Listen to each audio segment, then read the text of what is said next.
चाहे एक मुट्ठी अनाज दान करो, पर दान हमेशा पात्र में रख के ही दान देना चाहिए। कपड़ा दान करो, एक स्वाफी दान करो, एक रूमाली दान करो, पर उसे भी परात में, थाली में, प्लेट में रखो, थोड़ा चावल हल्दी लगाओ और फिर दान करो। फिर वो कपड़ा, रूमाल का दान ही तुम्हारे लिए आकाश की बराबर फल देने वाला बन जाएगा। थोड़ा सा ही तो फार्मूला है, क्या बिगड़ता है? पर आदमी के पास में कहाँ है ये सब ज्ञान? कौन सिखाएगा ज्ञान? किसी के पास में हो बताने के लिए तब सिखाए। आदमी लाता है दुकान पे से, पन्नी में लटका के लावे और पन्नी में से निकाल के ले दान कर दियो कपड़ा, ले दान कर दियो फलानो। दुकान से दुकान लाए और दान कर दिया। दान का फल तो मिलेगा, पर दान का फल जब सत्य बनता है, जब संकल्प हो जाता है। पात्रान गते त्रपात्र मूलम, दान पात्र को देने का बताया है, तो पात्र देखकर दान करें, तो पात्र से ही दान करें। अगर लेने वाला पवित्र है और देने वाला अपवित्र है तो भी दान का फल खराब होगा, नाश हो जाएगा। इसीलिए देने वाला भी पवित्र होना चाहिए और लेने वाला भी पवित्र होना चाहिए, तो दान महान बन जाता है। तो महाराज दान करने से मिलेगा क्या?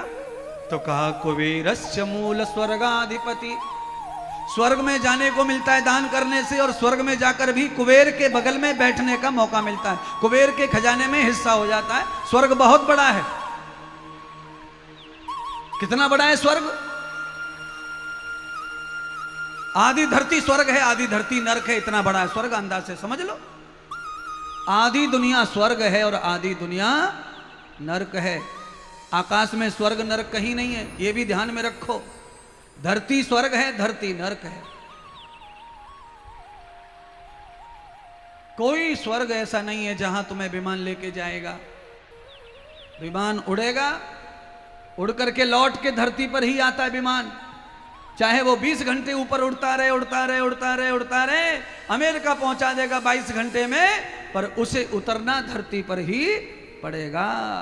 अगर विमान 20 घंटे ऊपर आकाश में रह के उसे धरती उतरना पड़ता है, तो तुम्हें कहीं और जाने की जगह नहीं है, तुम्हारे पास कोई और दुनिया नहीं है, यहीं रहना है। मर के भी यहीं रहना है, विमान भी आएगा तो भी यहीं रहना है। केवल गांव बदलेगा, नाम बदलेगा, पर धरती से पीछा छूटेगा नहीं, यहीं रहना है। तो फिर अच्छे रहो, धरती पे रहना है तो फिर अच्छे ही रहो ना, पूछते रहो, जय जय होती रहे तुम्हारी। धरती पे रहना है तो अच्छे रहो, धरती पे रह करके कुमिट कुमिट के रहना अच्छी बात नहीं है। क्यों? मूली के खेत की तरह उजड़ोगे, क्या फायदा? मूली की खेत रह जाओगी तो कोई फायदा नहीं है। मूली की खेत का उदाहरण क्यों दिया जाता है? क्योंकि पुराने जमाने में मूलियां होती थी, खेत में लोग बे देते थे 2-3 बीघा, और जब भाव नहीं रहता था तो डायरेक्ट कल्टीवेटर चलता था मूली पे। तो तब से ही कहावत बन गई है कि मूली का सा खेत जाएगा तो दुनिया से 1 मिनट में उर्र हो जाएगा तेरा।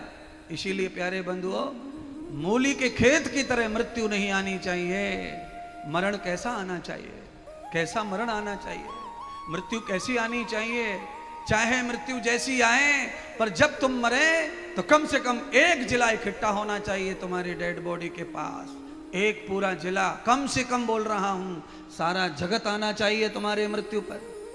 सारी दुनिया को खेद होना चाहिए तुम्हारे मरने का, सारी दुनिया को कष्ट होना चाहिए तुम्हारे मरने का, सारी दुनिया का खाना पीना छूट जाना चाहिए 2-4 दिन के लिए तुम्हारे मरने पर। अरे तुम्हारे मरने पर किसी के घर में खुशी और दिया जले, ऐसे मरने का कोई अर्थ नहीं है। तुम्हारे मरने पर गांव में दिया ना जले और रोटी ना पके 4 दिन, ऐसा दुख तुम्हारे मरने से समाज में होना चाहिए। इतने अच्छे बन के जियो, इतने अच्छे बन के मरो। राजा परीक्षित सारी संपत्ति छोड़कर, महल छोड़कर, राजगद्दी छोड़कर काहे के साधु के पास गया? क्यों कथा सुन रहा है? क्यों? राजा को इसी बात का डर था कि मैंने संत का अपराध किया है, गले में सांप डालकर मैंने जो महापाप किया है, इस महापाप की वजह से मेरी मौत 7 दिन बाद आएगी, और मेरी मौत पर एक आदमी आंसू बहाने नहीं आएगा, क्योंकि मैं पापी हूं, पापी हूं, पापी हूं। अच्छा बताइए, आप बताओ, बंबई में ताज होटल पर जिन्होंने हमला किया उसमें से बहुत मारे गए, एक को पकड़ लिया, जब उसे फांसी दी गई थी कसाब को, तब कौन रोया था बताओ? इंसान तो था वो कसाब, कोई नहीं रोया था। मैं वही तुम्हें बताना चाहता हूं। वही कथा कह रही है मरण कैसा आना चाहिए, तो कहा अलंकृतम न कर्तमूल व्याधम, कोई व्याधि और कोई कलंक मृत्यु में नहीं चाहिए। कलंक मृत्यु नहीं चाहिए, मृत्यु ऐसी हो अलंकृत सजी हुई मृत्यु होनी चाहिए। जिस मरण को कोई कलंक नहीं है उसके लिए ही लोग रोते हैं महाराज, रोना तो चाहिए। कबीर जी ने बहुत सुंदर बात कही मरण और जन्म को लेकर। कबीरा जब हम पैदा हुए और जगहा से हम रोए, अब ऐसी करनी कर चलो हम हासे जग रोए। हम जाएं हंसते हंसते और सारा जगत रोता रह जाए, बिलखता रह जाए, ऐसा मरण आना चाहिए। और वो मरण तभी आएगा जब आप भगवान के निकट होंगे, सतगुरु के निकट होंगे, अपने गुरु की छाया में होंगे, भगवान की कृपा में होंगे, भगवान की आज्ञा का, गुरु के उपदेश का पालन करेंगे, तो ऐसा ही मरण आएगा कि तुम हंसते हंसते जाओगे और जमाना रोते रह जाएगा, तुम्हारे बगैर सबको अधूरा लगेगा। ऐसा मरण चाहिए, उसके लिए ही भागवत हो रही है। राजा परीक्षित ने भागवत सुनने के लिए क्यों समय दिया, संकल्प किया? क्योंकि राजा अपनी मृत्यु को सुधारना चाहते थे, इसलिए राजा भागवत कथा श्रवण करने बैठे। आज भगवान शंकर ने यशोदा को कहा, मैया मैं 2 दिन बाद आ नहीं सकता हूं। क्यों? बहुत दूर से चल के आया हूं। अगर मेरो गांव सराय हो तो मैं शाम को सवेरे दोपहर चारों वक्त चक्कर मारता, और मार ही रहे चक्कर लोग, नजदीक वाले तो पूरे ही चक्कर मार रहे हैं टकाटक। थोड़ी देर घर चले जा, मैं 5 मिनट को फिर आ जा, मैं ला बेटा निकाल ले दही, कहाँ धरे हो दही? और अम्बीर महाराज सदस्य जी दही कहाँ है? प्रमुख जी बूरो कहाँ है? महाराज पत्तल ना दिख रही। नजदीक वाले पत्तल और वो ढूंढ रहे हैं क्योंकि नजदीक है।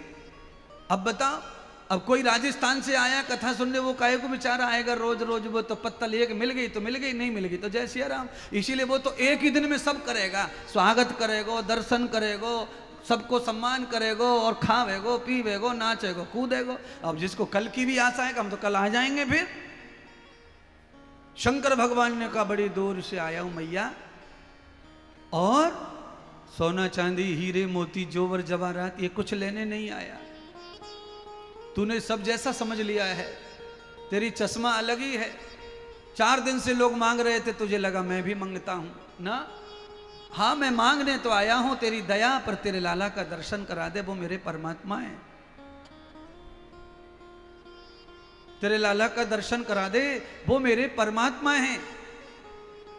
किसी की समझ में बात नहीं आ रही है महाराज। बिलोक प्रमुख जी शंकर भगवान कह रहे हैं कि तेरे लाला का दर्शन करा दे, वो मेरे परमात्मा है, ईश्वर है मेरे।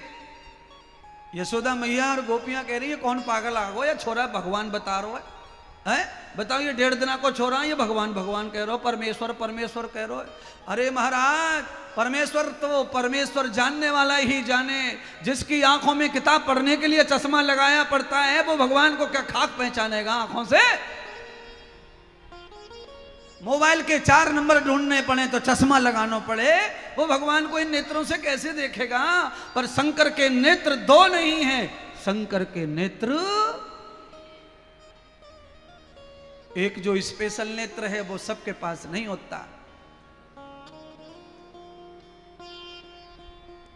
भगवान नारायण को पालने में पता चल गया कि मैया ने माया अटका दी शंकर भगवान के सामने। आज यशोदा मैया माया का रूप बनकर के ब्रह्म के बीच में आ गई है और दर्शन नहीं होने दे रही है महाराज। तो भगवान ने माया को हटाने के लिए प्लान किया। चाहते तो शंकर के पास आ जाते भगवान, पर 4 दिन का लाला जब चल के आता, दौड़ के आता, तो सारी दुनिया हंसती, डर जाती, न जाने क्या हो जाता, बादल फट जाते। तो भगवान ने मानव का ही अवतार लिया, तो मानव के नियम का पालन किया। तो भगवान आज पहले दिन रोए हैं, 4 दिन के हो गए। बालक जब पैदा होता है तो पैदा होते से ही रोता है, पर ये तो पैदा हुए नहीं थे, ये तो प्रकट हुए। और ये प्रकट हुए तो सारे घर में ये टेंशन था कि अरे दारी ये तो 4 दिन को है गो, अभी तक ना रोयो, अभी तक ना रोयो, अभी तक ना रोयो। और कहे में डॉक्टर लोग के बच्चा रोवे ना पैदा होकर तो वो पागल निकले, बाद में पागल निकले, कहीं यहाँ को ऐसा न है जाए। तो आज जैसे भगवान रोए पालने में सारी गोपी और यशोदा खुश हो गई। अरे रो गया रो गया रो गया, लाला रो गया, सारा भ्रम टूट गया। अब तो कन्हैया बुद्धिमान है, सारा भ्रम खत्म हो गया। पर अब बीमारी कैसी, नेका देर रोवे तो ठीक है, अब ये चुप ना हो रहे भगवान, अब रोना बंद नहीं हो रहा है भगवान का। यशोदा मैया ने लाला को गोद में उठा लिया, चुप नहीं हो रहे। प्रभा को दिया, मुदमंगला को दिया, सब सखियां खड़ी थी, सबको दिया, पर ठाकुर चुप नहीं हो रहे महाराज। आंसू बह रहे हैं, भगवान के नेत्र से आंसू निकल रहे हैं। क्यों निकल रहे हैं आंसू? तो सुखदेव राजा परीक्षित को कहते हैं, राजन आज मेरे ब्रह्म ने अपने भक्त को दर्शन देने के लिए, बीच में माया जब ममता बनकर आई तो भगवान रोने लगे अपने भक्त से मिलने के लिए, कातुर आतुर हो गए, व्याकरण हो गए।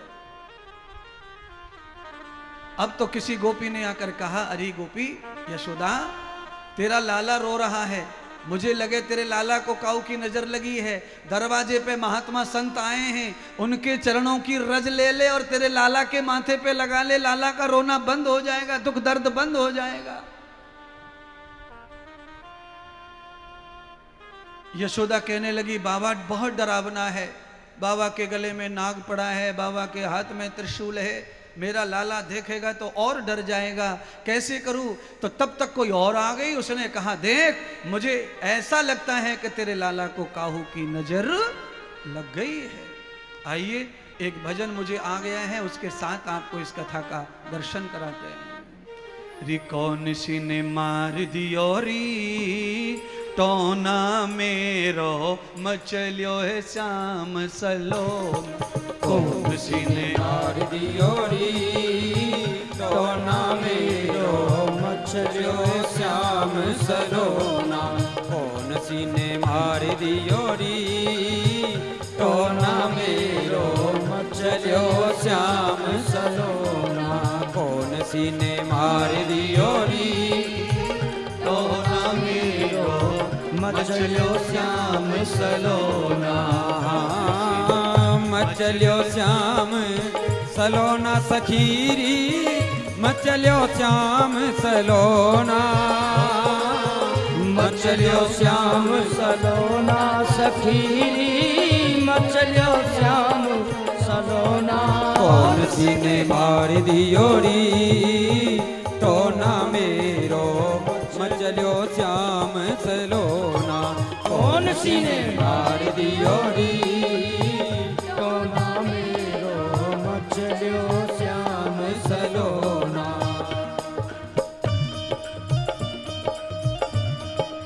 हरि बोल।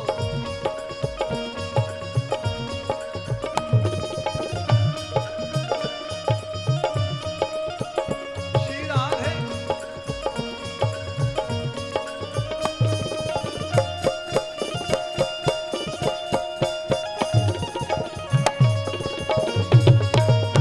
बोलिए बालकृष्ण भगवान की हो।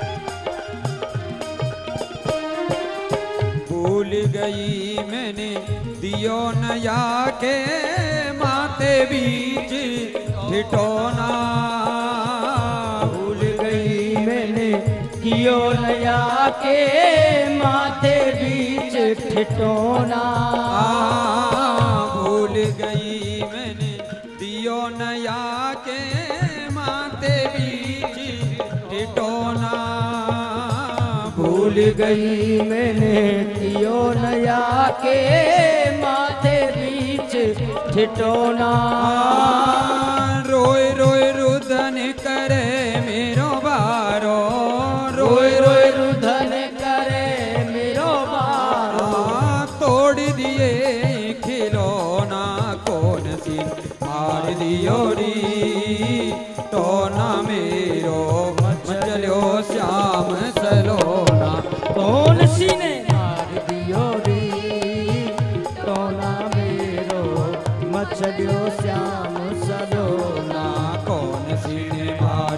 दियो री तो ना मेरो मचलियो श्याम सलोना।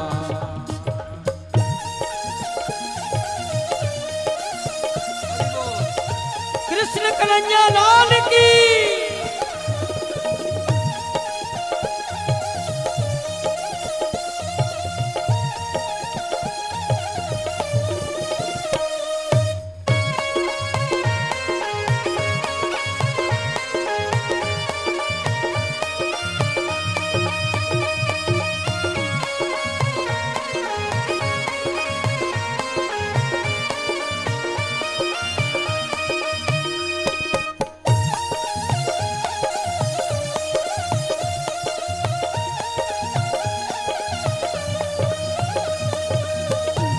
बोलिए नंद के लाला की।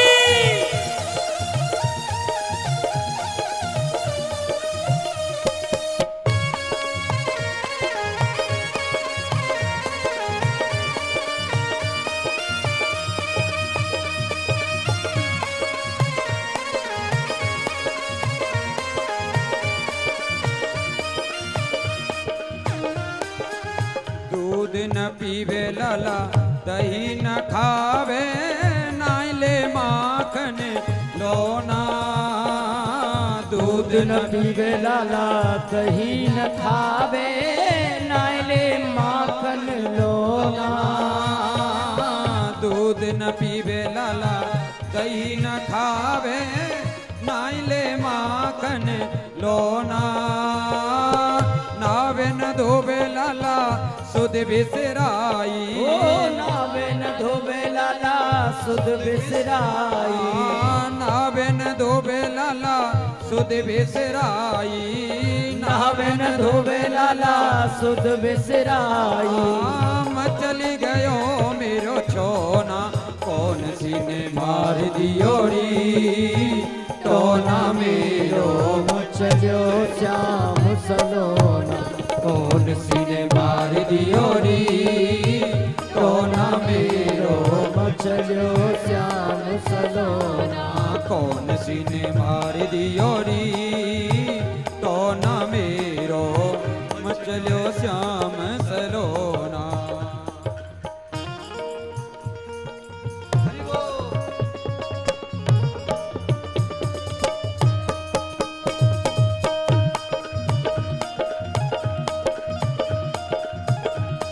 बोलिए कृष्ण कन्हैया लाल की।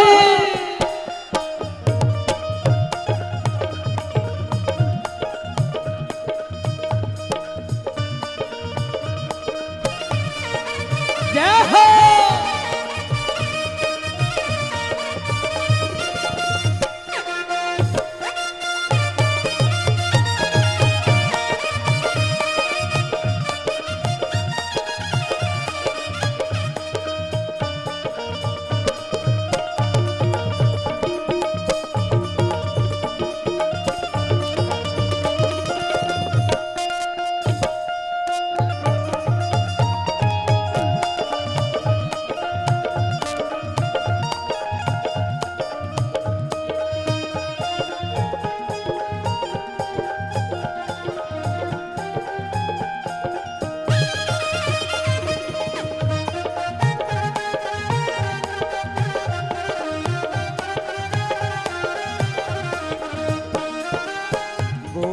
ललिता और विशाखा यशोदा मात सुनो ना।